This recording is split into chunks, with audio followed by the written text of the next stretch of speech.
வணக்கம். ஓஷோ உலகம். ஓஷோ தன்னுடைய புத்தகத்தில் மிக உயர்ந்த ஒரு விஷயத்தை சொல்லியிருக்காரு.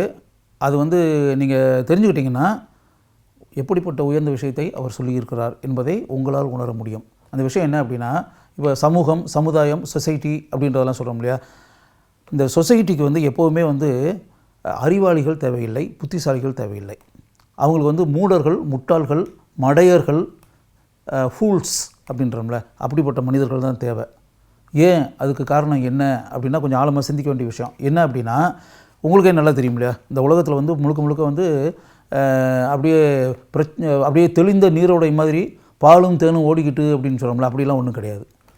பெரும்பாலும் துயரங்கள், துன்பங்கள், வறுமை, வேலையில்லா திண்டாட்டம், பிரச்சனைகள், வாழ்க்கையில் அமைதியற்ற நிலை, கொந்தளிப்பு, குழப்பங்கள், இதெல்லாம் நிறையா இருக்குது. நமக்கே தெரியும்ல, நம்முடைய அரசியல்வாதிகள் எந்த அளவுக்கு மக்களை ஏமாற்றி பிழைத்து கொண்டிருக்கிறார்கள், எப்படி மக்களை சுரண்டி கொண்டிருக்கிறார்கள், எப்படி மக்களை ஏமாற்றி கோடிக்கணக்கான பணத்தை சம்பாதித்து அவர்கள் மகாராஜாக்களாகவும் மகாராணிகளாகவும் வாழ்ந்து கொண்டிருக்கிறார்கள்.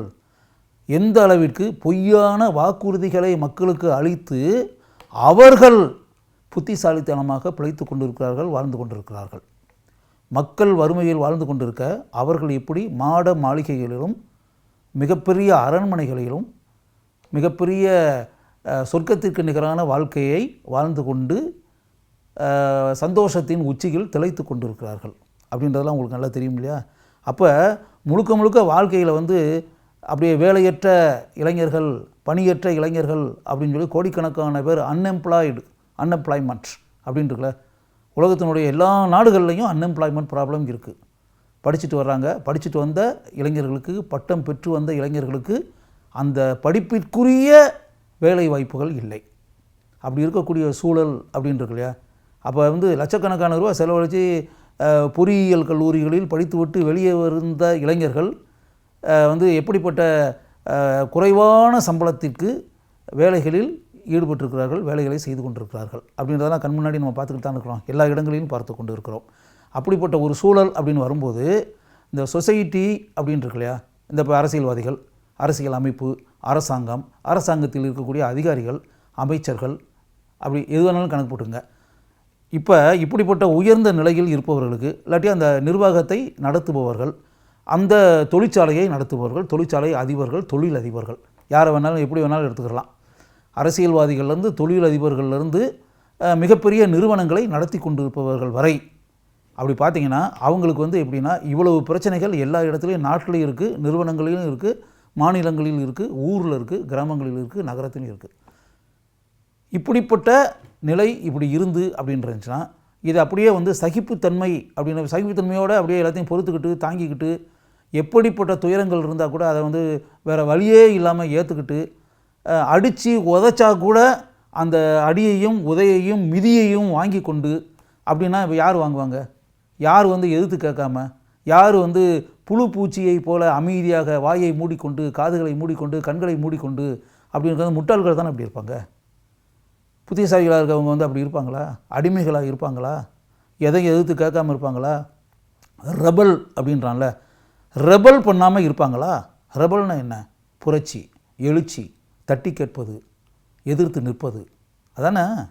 அப்போ எதிர்ப்பு என்ற எண்ணமே இல்லாமல் இருக்கக்கூடிய மனிதர்கள் இருக்காங்களே, அப்படிப்பட்டவர்களுக்கு தான், அப்படிப்பட்ட உயிரினங்கள் அது போய் மனிதர்கள் அப்படின்னு கூட சொல்லக்கூடாது, உயிரினங்கள், ஐந்தறிவு பிராணிகளைப் போல அப்படிப்பட்ட உயிரினங்கள் தான் உன்னத நிலையில் இருப்பவர்களுக்கு தேவை. அரசியல்வாதிகளுக்கு, தொழில் அதிபர்களுக்கு, மிகப்பெரிய நிறுவனங்களை நடத்தி கொண்டிருப்பவர்களுக்கு, உன்னத நிலையில் இருப்பவர்களுக்கு, உயர்ந்த பதவிகளில் இருக்கும் அதிகாரிகளுக்கு, அவங்களுக்கு எல்லாருக்குமே முட்டாள்கள் தான் தேவை. அதாவது நம்ம என்ன சொல்கிறோமோ அதை அப்படியே கேட்கணும்.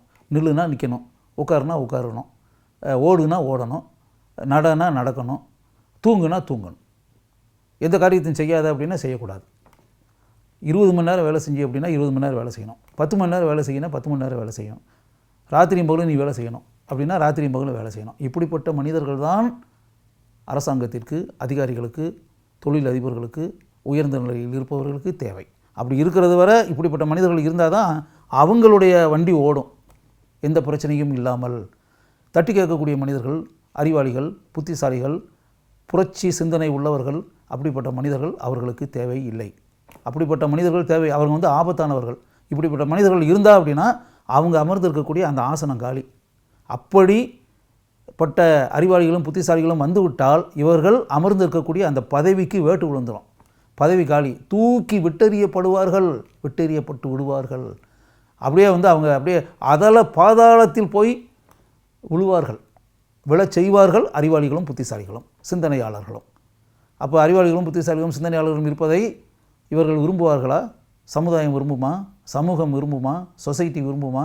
சொசைட்டி எந்த காலத்திலும் விரும்பாது. இதை வந்து ஓஷோ வந்து டெய்ல் பீஸ்ன்றாங்களே, அது மாதிரி ஒரு லைனில் ஒன்று என்ன சொல்கிறாருன்னா, நம்ம ஆதாம் ஏவாள் அப்படின்னு இருக்குல்ல, ஆதாம் ஏவாள் 2 பேரையும் படைத்தது யார்? கடவுள். கடவுள் படைத்தார்.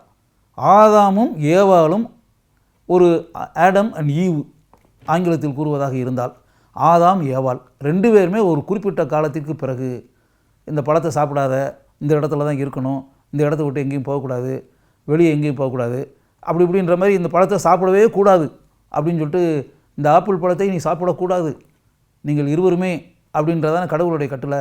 இதை மீறி அவங்க சாப்பிட்டாங்கல்ல, சாப்பிட்ட பிறகு என்ன நடந்துச்சு? கடவுளை எதிர்த்து கடவுளுடைய விருப்பத்திற்கு எதிராக செயல்பட்டு அப்படின்றது இருக்குல்ல. கடவுள் விரும்பினாரா? கடவுள் விரும்பலை. இப்போ கடவுளே வந்து தான் என்ன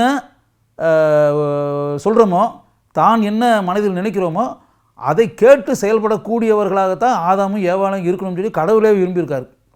கடவுளே வந்து தனக்கு எதிராக செயல்படக்கூடிய ஆதாம் ஏவாள், அதை கடவுளே விரும்பவில்லை. அவங்க வந்து ஓஷோ என்ன சொல்கிறாங்கன்னா, உலகத்திலேயே தோன்றிய முதல் புரட்சியாளர்களே வந்து ஆதாம் ஏவாள் தான். கடவுளுக்கு எதிராக செயல்பட்டவர்கள் அவங்க 2 பேருமே. கடவுளே அதை விரும்பவில்லை. அதான் இப்போ கடவுளே விரும்பவில்லை என்பது இன்றைக்கி இருக்கக்கூடிய சமுதாயம், சமூகம், சொசைட்டி விரும்புமா?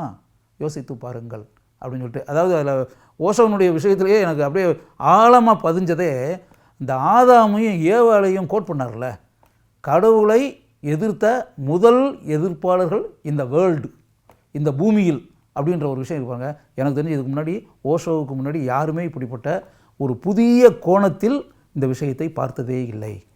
முதல் புரட்சியாளர்கள் இந்த மண்ணில் அப்படின்னா ஆதாம் ஏவாள், கடவுளை எதிர்த்து ரிபல் பண்ணியவர்கள், எதிர்ப்பாளர்கள் அப்படின்னு யோசிச்சு பாருங்க. அதை கடவுளே விரும்பலை, நம்மளை எதிர்த்து 2 பேரா? நம்ம சொன்னதே கேட்கலையா? ஆதாம் கேட்கலையா? ஏவாள் கேட்கலையா? என்னையா இது அப்படின்ற அந்த விஷயம் இருக்கு இல்லையா? அந்த கடவுளே வந்து அப்படியே சிந்திக்க ஆரம்பிச்சிட்டாரு. இவங்களை நம்ம படைத்தோம், நம்ம சொன்னதை கேட்காம நம்ம சொன்னதை மீறி இவன் சாப்பிட்டுக்கானே இந்த பழத்தை அப்படின்னு யோசிச்சு பாருங்கள். அது இந்த ஓஷோ சொன்னதில் இந்த விஷயம் எனக்கு ஆழமாக மனசுக்குள்ளே பதிஞ்சு, அந்த பதிந்த விஷயத்தை உங்கள்கிட்ட நான் சொல்லிட்டேன். நீங்கள் இப்போது நேரம் கிடைக்கும்போது அமைதியாக அமர்ந்து சிந்தித்து பாருங்கள், எப்படிப்பட்ட உயர்ந்த விஷயத்தை ஓஷோ வெளிப்படுத்தி இருக்கிறார் அப்படின்றதாச்சு ஓஷோ மீது உங்களுக்கு அளவற்ற மதிப்பும் மரியாதையும் நிச்சயமாக உண்டாகும்.